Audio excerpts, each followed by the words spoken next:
ಇಂದಿನ ಬೀದಿ ಬದಿ ವ್ಯಾಪಾರಸ್ಥರ ಒಂದು ಸ್ಥಳಾಂತರಕ್ಕಾಗಿ ಇಂದಿನ ದಿನಪತ್ರಿಕೆಯಲ್ಲಿ ಪ್ರಕಟವಾದಂಥ ಸುದ್ದಿಯನ್ನು ನೋಡಿ ಇವತ್ತು ನಾವು ಜನತಾ ಬಜಾರ್ ಬೀದಿ ಬದಿ ವ್ಯಾಪಾರಸ್ಥರ ಸಭೆಯನ್ನು ಕರೆದಿದ್ವಿ. ಯಾವುದೇ ಕಾರಣಕ್ಕೂ ಬೀದಿ ಬದಿ ವ್ಯಾಪಾರಸ್ಥರನ್ನು ಅಲ್ಲೇ ಸ್ಥಳಾಂತರ ಮಾಡಲಿಕ್ಕೆ ಬರೋದಿಲ್ಲ. ಒಂದನೇದು. ಎರಡನೇದು ಏನಂತಂದರೆ, ನೀವು ನಿರ್ಮಿಸಿದಂಥ ಮಹಾನಗರ ಪಾಲಿಕೆಯವರು ನಿರ್ಮಿಸಿದಂಥ ಕಟ್ಟಡಗಳನ್ನು ವ್ಯಾಪಾರಸ್ಥರಿಗಾಗಿ ಮಾತ್ರ. ಅದು ಬೀದಿ ಬದಿ ವ್ಯಾಪಾರಸ್ಥರಿಗೆ ಅಲ್ಲಿ ಯಾವುದೇ ಸ್ಥಳಾವಕಾಶ ಇರುವುದಿಲ್ಲ, ನೀವು ನೀಡಿರುವುದಿಲ್ಲ. ಈಗ ಬೀದಿ ಬದಿ ವ್ಯಾಪಾರಸ್ಥರಿಗಾಗಿ ನೀವು ಮಾಡಿದ್ದೀವಿ, ನೀವು ನಮಗೆ ಅಲ್ಲಿ ಸ್ಥಳಾಂತರ ಮಾಡ್ತೀವಿ ಅಂತೇಳಿ ಹೇಳ್ತಿರಲ್ಲ, ಇದು ಅಸಮಂಜಸವಾಗಿದೆ. ಯಾಕಂತಂದರೆ ಆ ಕಟ್ಟಡದ ನಿರ್ಮಾಣ ಮಾಡಿ ಅಲ್ಲಿ ಬೀದಿ ಬದಿ ವ್ಯಾಪಾರಸ್ಥರಿಗೆ ನೀವು ಸ್ಥಳಾವಕಾಶ ಮಾಡಿಕೊಡ್ತೀವಿ ಅಂತ ಹೇಳಾಗತ್ತೀರಿ, ಅಲ್ಲಿ ನೀವು ಮಾರ್ಕ್ ಮಾಡಿದ್ದೀವಿ ಅಂತ ಹೇಳಾಗ್ತಾರೆ ಮಹಾನಗರ ಪಾಲಿಕೆಯವರು.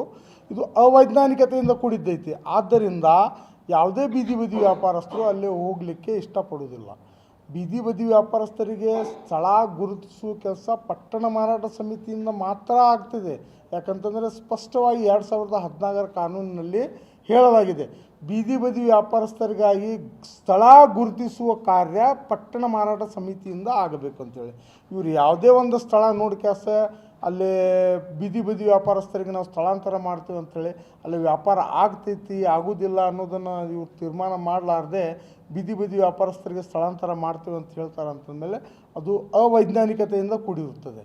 ಆದ್ದರಿಂದ ಎಲ್ಲ ಬೀದಿ ಬದಿ ವ್ಯಾಪಾರಸ್ಥರು ಇಂದಿನ ಸಭೆಯಲ್ಲಿ ತೀರ್ಮಾನ ಕೈಗೊಂಡಿದ್ದಾರೆ, ಯಾವುದೇ ಬೀದಿ ಬದಿ ವ್ಯಾಪಾರಸ್ಥರು ಒಳಗಡೆ ಹೋಗಿ ವ್ಯಾಪಾರ ಮಾಡೋದಿಲ್ಲ.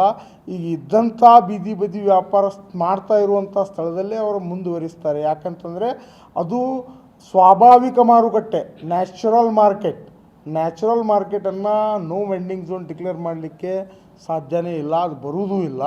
ಆದ್ದರಿಂದ ಅವ್ರು ಎಲ್ಲಿ ಕುಂತು ವ್ಯಾಪಾರ ಮಾಡ್ತಾಯಿದ್ದಾರೆ ಅಲ್ಲೇ ಕುಂತು ವ್ಯಾಪಾರ ಮಾಡ್ತಾರೆ.